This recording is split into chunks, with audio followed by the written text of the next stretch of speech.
Bersama-sama dengan Farah pada pukul 2 hingga 3 petang ini akan menemani Farah untuk berdiskusi bersama Dr. Hassan Mat. Selamat datang, Doktor. Terima kasih. Okey, Dok, kita bagi profil sedikit mengenai Dr. Hassan Mat. Jangan panjang, pendek je. Pendek semua ni. Lahir pada 19 Mac 1952 di Segamat, Johor dan mendapat pendidikan Certificate in Agriculture IPSM pada tahun 1972 dan kemudiannya di UPM 1979 dan PhD-nya di University of London 1983. Beliau merupakan mantan pensyarah kanan di Universiti Putra Malaysia dan bersara awal pada 1992. Masa tu umur saya baru 6 tahun. Menceburi dunia perniagaan. Baiklah, Ira. Ya, terima kasih kepada Dr. Hassan Mat kerana sudi datang ke konti kami pada hari ini. Terima kasih Hera kerana jemput saya. Ya. Ini kali pertama saya di sini. Kali pertama dan kami juga merupakan radio online yang orang kalau cari kat frekuensi memang tak dapat. Saya nak datang sini pun susah saja. Semua orang yang datang ke sini semua akan cakap benda yang sama. Tapi saya it's okay, quite familiar juga dengan tempat ni. Jadi orang kata tak sesat sangat lah. Alhamdulillah. Okey, jadi hari ini kita akan bersama-sama dengan Dr. Hassan Mat berkenaan dengan penganjuran Forum Negara di Dewan Negara Parlimen Malaysia, anjuran bersama Majlis Perundingan Melayu MPM bersama dengan Dewan Negara Parlimen Malaysia. Dr. Hassan Mat merupakan Setiausaha Agung Majlis Perundingan Melayu dan itu forum tadi tu telah dijadualkan berlangsung pada 23 Mac 2013. Dan Dr. Hassan Mat nak bercerita sedikit mengenai forum ni. Apa yang mencetuskan idea atau mencetuskan niat untuk mengadakan forum ini? Okey, sebelum tu Farah, barangkali saya nak cerita sedikit siapa MPM ni. Baik. Ya, kerana saya rasa kali pertama saya muncul di radio My Suara FM ni. Jadi nanti ramai pendengar kata siapa MPM ni kan. Boleh. Jadi MPM ni sebenarnya ialah merupakan caucus ataupun badan induk kepada setakat ini ada 282 NGO Melayu, Islam dan Bumi Putera yang berdaftar, ya. Jadi NGO ni berbagai bentuk lah, ada NGO pendidikan, ekonomi, negeri, peringkat negeri dan sebagainya. Jadi alhamdulillah sehingga kini kami menjalankan banyak aktiviti sejak dilancarkan pada 27 Februari 2010 di Kelab Sultan Sulaiman. Kami ambil tarikh itu dan tempat itu kerana mengembalikan semangat. Itulah kelab ataupun tempat orang Melayu berhimpun pada 2 hingga 4 Mac tahun 46 yang membentuk resolusi untuk menubuhkan UMNO. Jadi kami ambil tempat tu untuk semangat tu. Tarikh pun cuma kami tak dapat tarikh 2 Mac sebab dia hari Rabu. Jadi kami awalkan pilih 27 Februari supaya nak mengembalikan ingatan orang Melayu, semangat orang Melayu kepada asal penubuhan UMNO pada tahun 46. Lepas tu pada 11 Mei barulah mereka berhimpun di Istana Besar Johor menubuhkan sejarahnya resmi UMNO. Itu sejarah latar belakang kenapa MPM memilih tarikh berkenaan dan tempat lokasi berkenaan, ya. Okey, itu sejarah belakang. Jadi masa kami melancarkan penubuhan MPM ini 76 NGO yang menandatangani watikah di tengah-tengah panas. Kata tengok gambar jam 12 tengah hari ya. Jam 12 tengah hari jurai peluh masing-masing. Jadi kami nak betul-betul semangat tu, orang kata datang balik. Jadi perlu juga saya nyatakan 7 wira Melayu yang mengambil inisiatif menubuhkan MPM ni, Yang Berhormat Tan Sri Abu Zahar, sekarang ni Speaker Dewan Negara. Pada masa tu beliau Presiden Mubarak dan Presiden Peguam Muslim. Yang Mulia Tunku Ahmad Ritaudin, Presiden Dewan Perdagangan Islam Malaysia. Tun Hanif Umar, mantan IGP. Datuk Ibrahim Ali, Yang Berhormat. Yang kelima, Saudara Jais Karim, Presiden GPMS. Datuk Kamaluddin Kaca, Presiden Pertubuhan Profesional Melayu Malaysia, dan saya sendiri, ya. Inilah 7 orang yang mengasaskan, alhamdulillah sehingga hari ini kami makin aktif dan makin ramai yang terlibat dalam penganjuran apa juga aktiviti MPM. Uniknya MPM ni kami tidak ada presiden, timbalan presiden dan sebagainya kerana kami sebuah caucus. Jadi yang ada ialah sekretariat yang diketuai oleh Setiausaha Agung, saya. Lepas tu kami ada jawatankuasa pemandu, kami ada majlis penasihat. Dan aktiviti MPM dikendalikan oleh 11 biro. Ya, 11 biro. Semua daripada politiknya, pendidikannya, ekonomi, agama, keselamatan, semua ada, ya, 11 biro. Jadi itulah cara kami bergerak. Jadi sebenarnya MPM banyak mengendalikan aktiviti selain daripada menjalankan, memberi ceramah mengenai gerakan penyatuan insan atau ringkasnya Perapi, ya, di 5 buah negeri, berjalan sejak Ogos tahun 2011 lagi. Tapi itulah secara korban. Selain daripada itu, aktiviti yang akhir-akhir ni yang banyak, yang besar yang kami jalankan, kalau Farah ingat, Majlis Istiqazah Al-Kubra, Munajat, di Masjid Putrajaya. 4 pagi tu ya? Pukul 4 pagi mula dan sehingga habis pukul 9 pagi kita bermunajat di kawasan lapang kat luar, you know. Kalau tengok kat surat khabar ada perempuan yang menangis, yang anak dia kesat air mata. Kami sebenarnya, munajat ni sebenarnya ialah majlis mana kita minta pertolongan pada Allah Ta'ala. Last call lah kita daripada minta pertolongan daripada Allah Ta'ala untuk melembutkan hati orang mari semua, berhentikanlah berbalah, you know, kerana jangan kita pecah kena politik. Jadi Masjid Istiqazah ni 2 hari bulan ni, pukul 4 pagi juga, kita akan buat di Masjid Negara Kuala Lumpur. 2 Mac. 2 Mac ni. masa Jadi terdekat ni. tolong war-warkan, biar dia kan anak-anak yang ini dianjurkan bersama dengan GPMS. Kali ni kita nak anak-anak muda pula yang buat majlis Istiqazah ni. Jam 4 pagi juga? 4 pagi juga sehingga 9 pagi. Ini war-warkan bagi anak muda Kuala Lumpur di Lembah Kelang ni, baik di universiti ke apa semua, datang ramai-ramai. Di Masjid Negara, ya? Di Masjid Negara. Kita akan buat bersama dengan GPMS dan pentadbiran Masjid Negara. Okey. Jadi insya-Allah Johan Kari antarabangsa tilawah Al-Quran tahun 2011, Ustaz Anwar Ghazali akan hadir untuk membacakan surah yang kita akan pilih khas sesuai untuk majlis Istiqazah ini, ya. Jadi sebelum berzikir, beliau akan membacakan surah Al-Quran yang sesuai untuk majlis ini. Jadi boleh bayangkan bagaimana, dan sekarang ni kami tengah menunggu. Masa di Putrajaya tu kita panggil Syekh Abdul Karim, Imam Masjid Shah Alam. Jadi dia ada sama. Jadi insyaAllah grupnya tu semua akan bersama. Ini contoh aktiviti yang MPM buat yang barangkali ramai orang tidak mengetahui, ya. Jadi selain daripada itu, forum di TV macam dengan TV3 dan dengan bernama macam malam tadi kami buat forum mengenai semangat jati diri, ya, apabila ada 4 orang jeneral mempersoalkan mengenai welfare veteran tentera dan juga isu keselamatan negara. Yang sepatutnya kalau nak marah sekalipun janganlah kita dedahkan sistem keselamatan negara kita pada orang luar, kan. Jadi itu berlaku. Jadi malam tadi kami atur forum Hello Malaysia di bernama TV, dan Lieutenant General Panglima Datuk Seri Zaini Said, ahli panel dia, dan seorang lagi Tan Sri Samsuri Arsyad, mantan timbalan IGP. Jadi ini ada antara aktiviti-aktiviti yang MPM buat. Tetapi kemuncak untuk tahun ini, sebab kami mesyuarat tahunan, kami tak ada mesyuarat agung. Mesyuarat tahunan ialah pada Mac. Jadi kemuncak pada mesyuarat tahunan kali yang keempat ini, kami akan menganjurkan forum negara di Dewan Negara. Okey, sebentar lagi kita akan berkongsi mengenai forum ini, tapi boleh tak Dr. Hassan berkongsi dengan kita apakah objektif sebenarnya dalam ringkas, secara ringkas. Tadi Dr. Hassan ada berkongsi aktiviti yang dilakukan. Apakah berpaksikan macam mana objektif penubuhan ni secara ringkas? Penyatuan Melayu. Tu dia nak dengar tu. Baiklah, kita rehat sebentar. Kita dengarkan Salam Muzik dengan Alamak, dan selepas itu kita akan sambung dengan Dr. Hassan Mat. Teruskan mendengar My Suara FM. Petang ni, ya, dalam slot inspirasi, jadi saya berharap juga kepada pendengar My Suara FM agar anda semua mendapat inspirasi dengan perbincangan kita mengenai Forum Negara di Dewan Negara Parlimen Malaysia, anjuran bersama Majlis Perundingan Melayu MPM bersama dengan Dewan Negara Parlimen Malaysia, bertemakan membina peradaban bangsa Melayu berteraskan tamadun Islam.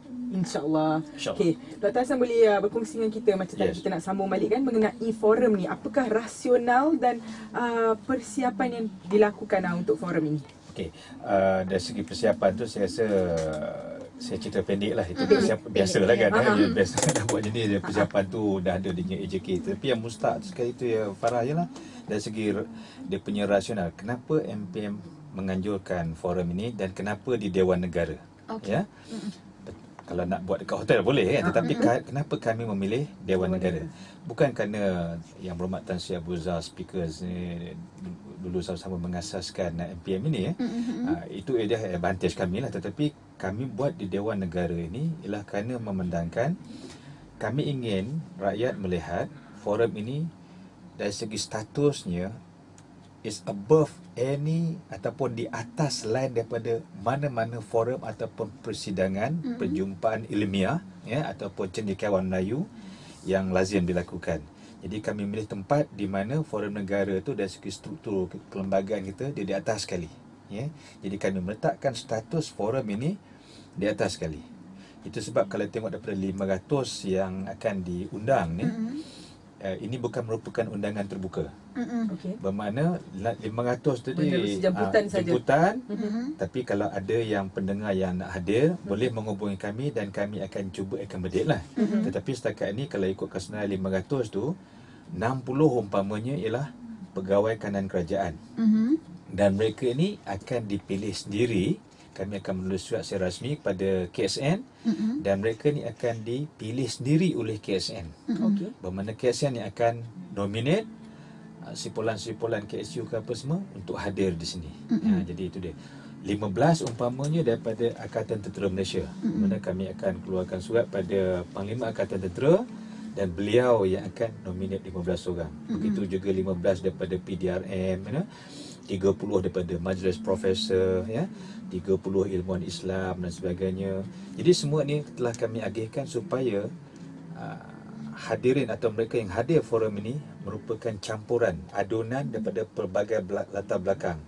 JLC, Majlis Profesor, pemimpin pelajar, ilmuwan Islam, media dan sebagainya. Dan 200 lebih kurang daripada NGO kerana kerabat kami pun ramai Jadi maknanya di sini mereka ini adalah golongan yang terpilih untuk membincangkan hala tuju dari segi pembangunan negara yang holistik. Kalau kita tengok, bukan saya nak mempertikaikan apa yang dasar-dasar yang kajian buat.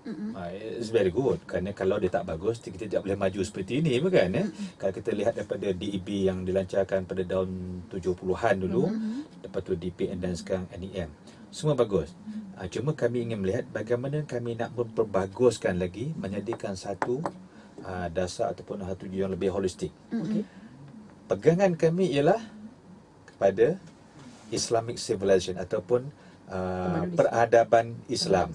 Peradaban Islam kerana kita negara Islam. Walaupun bukan semua rakyat negara ini bukan Islam, tetapi kita ialah sebuah negara Islam. Dan kalau kita lihat pada zaman Rasulullah sendiri, pada zaman Rasulullah pada masa itu telah ada maqasid syariah ataupun undang-undang Islam. Tetapi itu ialah untuk orang Islam. Jadi apabila baginda Rasulullah tengok di Madinah pada masa itu ada bukan Islam, maka dia mengatakan maqasid syariah tidak boleh dipakai pada bukan Islam, bukan masyarakat Yahudi di masa itu. Maka baginda Rasulullah mengubah satu piagam yang dinamakan Piagam Madinah, Madinah Charter. Madinah Charter ini boleh dipakai untuk semua masyarakat, termasuk masyarakat Yahudi. Hanya apabila masyarakat Yahudi violated piagam itu, baru dia diusir keluar daripada Madinah, bukan?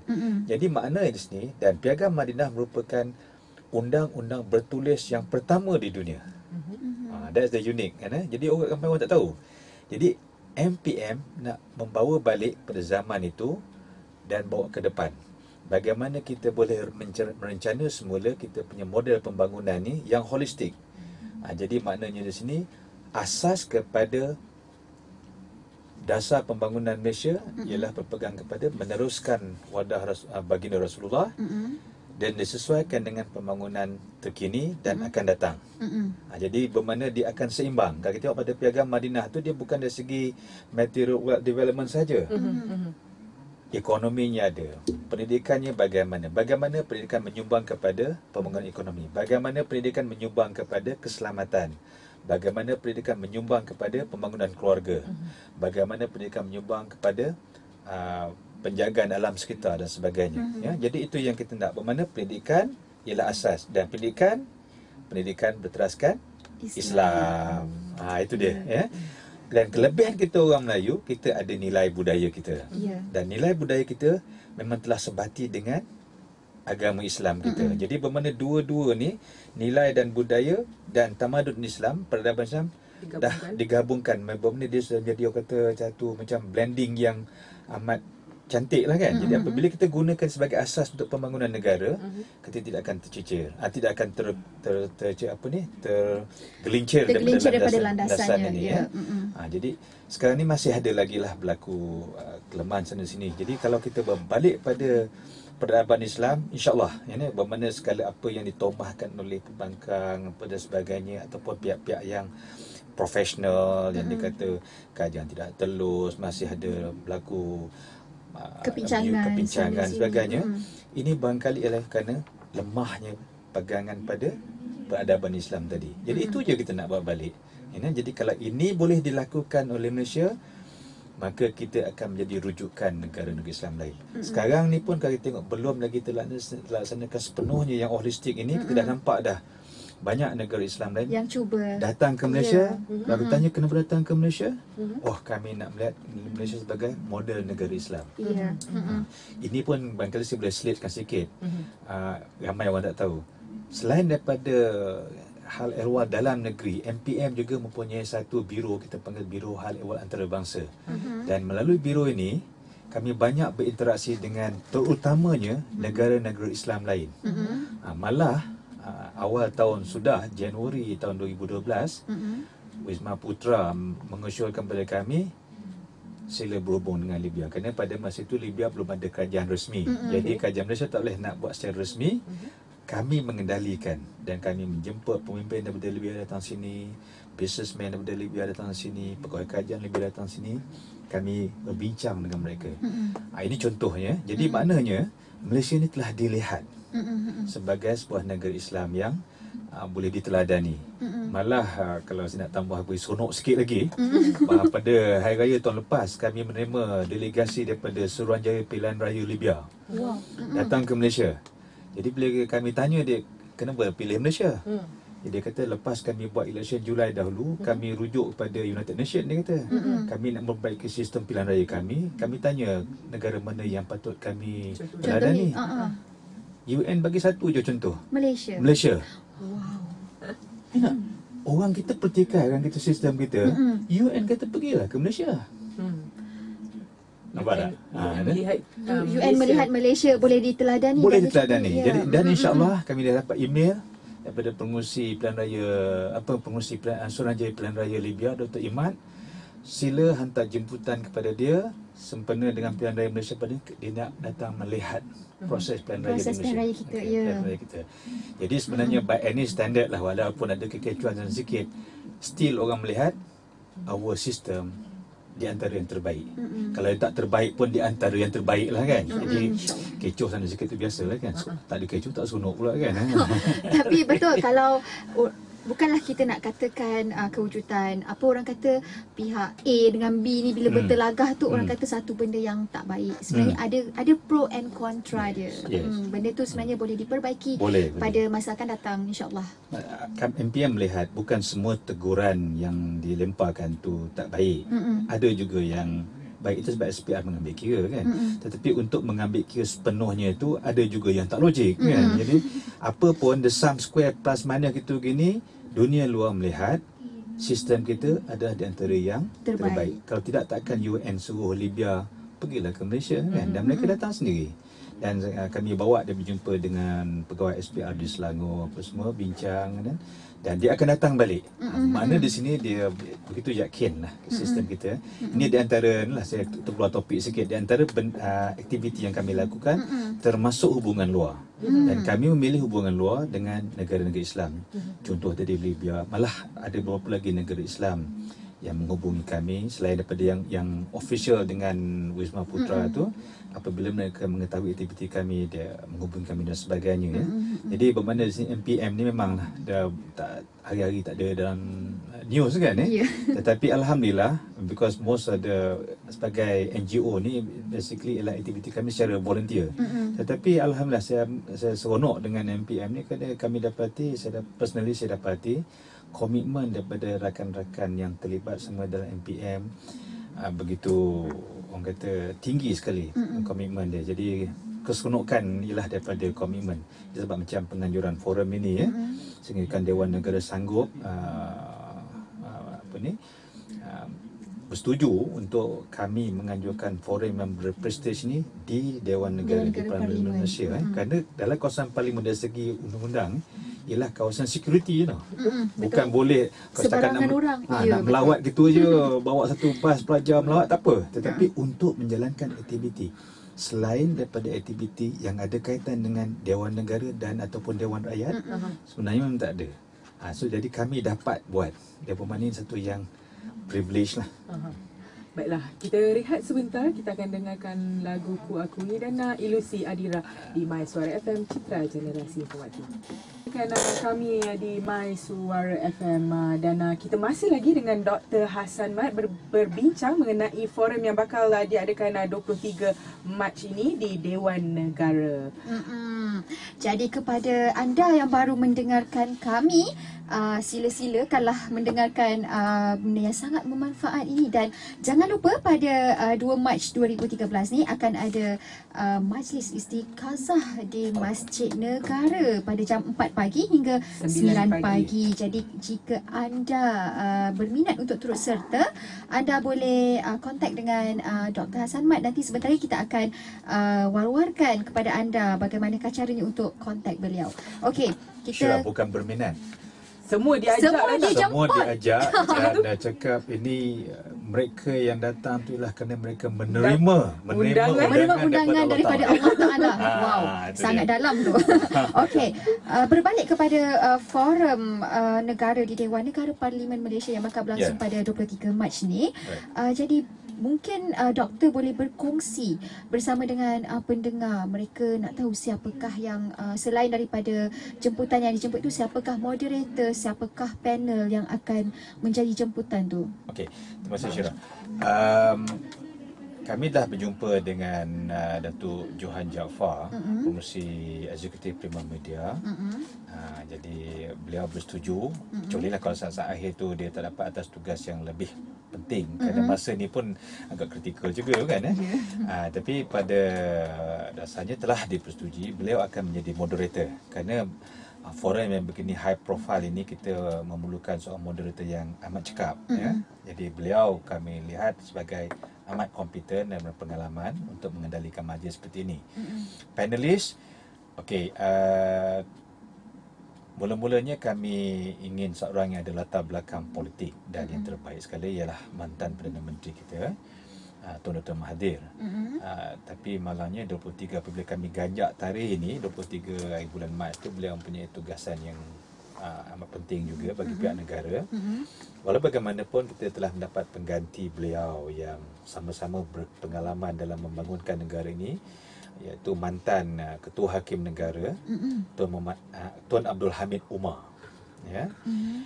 dan seorang lagi juga mantan Ketua Hakim Negara, Tun Fairuz, dan seorang ilmuwan Islam yang terkenal, tersohor, Tan Sri Profesor Dr. Muhammad Nakib Alatas. Ini di antara panelis yang kita undang. Dan format, ini satu lagi yang agak menarik mengenai forum ini. Kami tidak menggunakan format yang biasa. Biasanya panelis ni dia akan datang bawa dia punya idea dan dia lontarkan idea dia kepada audience. Kali ini kami tukar format. Kami telah menubuhkan satu task force yang diketuai oleh Datuk Dr. Ghazali Makno, pengurusi Biro Malay Muslim Transformation Program MPM ni. Jadi beliau membuat satu task force untuk menyediakan satu talking points ataupun salient points yang akan ahli-ahli kami dalam sektor ICT ini, anak muda yang profesional dalam bidang ICT ini akan jadikan satu macam multimedia presentation. Jadi dia akan lebih kurang 20 minit running multimedia presentation untuk semua lihat. The audience dan juga panelis. Habis dia multimedia presentation ini mengenai the process of the Islamic civilization renewal ini daripada zaman baginda Rasulullah kini dan akan datang. Habis dia multimedia presentation ini, panelis tadi akan mengulas isu-isu yang kita tonjolkan dalam multimedia presentation ini untuk diulas oleh panelis. Jadi maknanya bukan panelis dia kena menyediakan teks untuk menyampaikan, pergi kat rostrum, menyampaikan teks, dia tidak begitu. Jadi dia akan respon kepada apa yang dilihat yang dipaparkan tu, yang kita lontarkan. Habis daripada panel discussion itu, baru kita bukakan perbincangan kepada audience. Dan lain daripada forum-forum yang biasanya kita dengar very academic, ada kejutan kali ini. Wow, apakah kejutan itu? Saya tak boleh beritahu ini. Saya hanya nak terkejutlah nanti. terkejutlah dia kelas. Tetapi kejutan ni agak luar biasa. Kerana ada satu perkataan yang saya ingin orang kata bagi clue di sini. Sikit. Ya. Perkataan pujangga ini jarang disebut orang. Belakangan ni. Kalau dulu bila sebut pujangga tu orang akan membayangkan dia ni seorang penyair, penyajar. Sebenarnya pujangga itu ialah ilmuwan, cendekiawan. Ya. Jadi makna di sini akan ada interlude di situ di mana kami akan menyelitkan, mengingatkan para audiens ni, mereka semua adalah pujangga. Mereka semua adalah cendekiawan berkumpul memikirkan satu hala tuju baru dari segi model pembangunan negara. Jadi ada interlude untuk menaikkan semangat audiens pada hari itu. Itu je saya boleh bagi bayang. Okey, memang sebenarnya kan sangat menarik kan kalau kita dapat pergi ke sana. Kita diundang untuk ke sana. Wow, memang saya takkan lepaskan. So kepada bos saya nak pergi. Okay. Saya reservekan satu seat untuk Ashira. Oh, wow. Baiklah, kita akan berehat seketika dan kita ambil petikan daripada kata-kata Dr. Hassan Mat tadi yang tak lama tak dengar orang cakap pujangga kan. Jom kita dengar lagu Fatwa Pujangga. Okey. Saja lagi. Baiklah Dr. Hassan, saya ada satu soalan nak tanya ni. Okey, saya nak minta pandangan Dr. Hassan mengenai insiden Nick Xenophon baru-baru ini di yang di KLIA itu. Boleh kita berkongsi sedikit pandangan Dr. Hassan Mat mengenai insiden ini? Boleh, Farah. Kebetulan pula macam MPM ni kami ada biro antarabangsa. Jadi melalui biro ni kebetulan pengurusi kami ialah Tan Sri Muhammad Yusof Hitam, mantan KSU Kementerian Luar. Jadi saya sebagai Setiausaha Agung, saya ex officio pada semua biro ni. Jadi kalau biro ni bermesyuarat, jadi saya berkesempatan mengikutinya. Jadi walaupun saya tak ada pengalaman dari segi hal ehwal antarabangsa ni, tetapi melalui MPM ni saya sebenarnya banyak menimba pengalaman baru, termasuk pengalaman mengenai hubungan antarabangsa. Ini sangat menariklah, satu-satu yang baru bagi saya. Jadi saya tertarik dengan isu yang Farah kemukakan mengenai Nick tadi ni. Kami di MPM melihat beliau ni sebagai ada elemen-elemen untuk orang kata kita panggilkan diplomatic interference, ya, yang akan menjurus kepada political interference, ya. Jadi oleh kerana itu, apabila ada diplomatic interference elemen ataupun bukti sahih yang menunjukkan adanya niat dari segi diplomatic interference, jadi mana di sini itu adalah tugas Kementerian Luar, Wisma Putra untuk bertindak. Ya, ini bermakna di sini ini bukan arahan daripada kerajaan untuk mengusir beliau. Ini ialah tindakan yang diambil oleh pihak berkuasa. Kerana sistem pentadbiran Malaysia ni kita ada legislatif dan bawah daripada legislatif ialah eksekutif.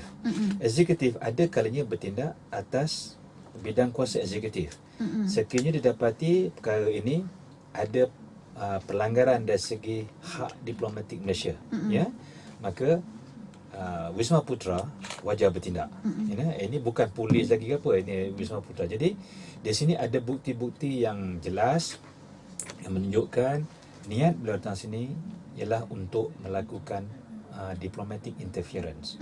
Oleh kerana itu, sebaik saja beliau mendarat, Wisma Putra boleh memberitahu Kementerian Dalam Negeri untuk pelawat ini diusir. Ya, itu tindakan yang diambil terhadap Ning ini ya. Jadi di sini dan saya rasa sehingga hari ini pun secara resminya kajian Australia tidak ada menghantar nota bantahan. Kalau sebetul dakwaan beliau yang katanya beliau datang sini atas urusan resmi kerajaan dia, sepatutnya sekarang ni sudah ada lah kajian Malaysia sudah menerima nota bantahan kan.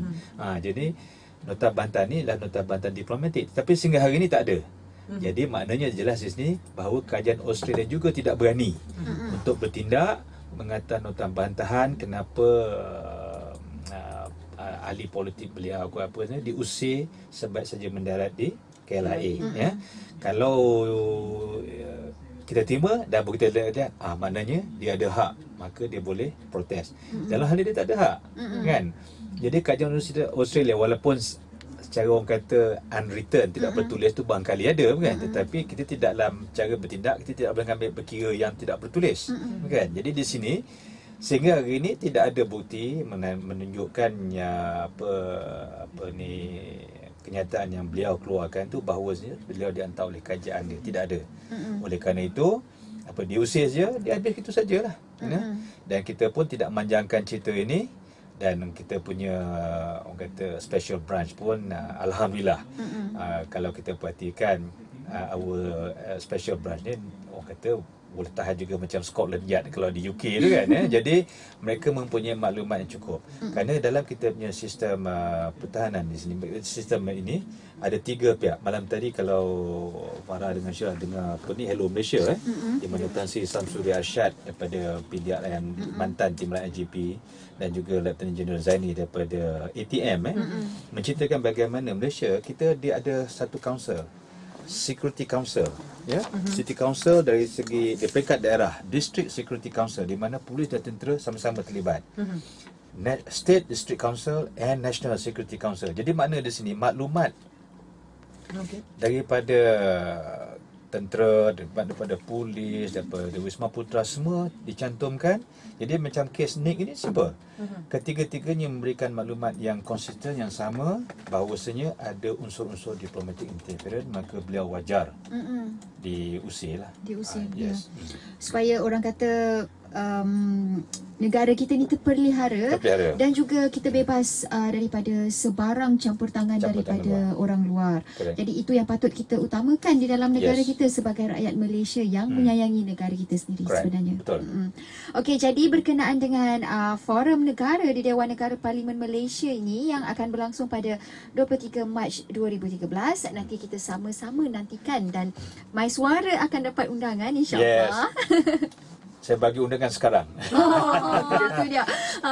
Nanti kami wajib hadir. Alamak, itu sekolah pula. Wajib hadir. Baik, cikgu. Wajib hadir. Okey, jadi kepada anda pendengar My Suara FM, nantikan daripada kami apakah berita yang akan kami berikan kepada anda dan juga untuk majlis Itikazah yang akan berlangsung pada 2 Mac 2013 ini dari jam 4 pagi hingga 9 pagi di Masjid Negara. Anda semua dijemput hadir untuk bersama-sama dengan kami di Masjid Negara dari jam 4 pagi hingga 9 pagi pada 2 Mac 2013. Jadi Sabtu, kalau ramai tak tahu tu, itulah hari Sabtu. Bolehlah datang, bawa lah keluarga semua ataupun kawan-kawan sama-sama meramaikan majlis Istiqazah ni. InsyaAllah. Terima kasih Dr. Hassan Mat kerana bersama-sama dengan kami, kerana memberi inspirasi kepada saya dan Ira. Dah lama tak ada orang beri inspirasi. Kita dah lama tak dapat inspirasi betul-betul. Alhamdulillah. Panggillah kami daripada MPM ni selalu. InsyaAllah. Boleh kita borak lagi panjang-panjang.